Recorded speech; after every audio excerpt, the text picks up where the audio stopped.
செய்திகளை உடனுக்குடன் தெரிந்து கொள்ள கீழ்கண்ட கேபிள் மற்றும் டிடிஎச் நெட்வொர்க்குகளில் எம் நாடு செய்தி தொலைக்காட்சியை காணுங்கள்.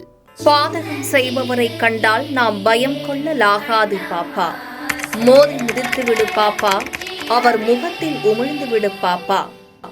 அண்மை செய்திகளை உடனுக்குடன் தெரிந்து கொள்ள இணைந்திருங்கள் எம் நாடு தொலைக்காட்சியுடன்.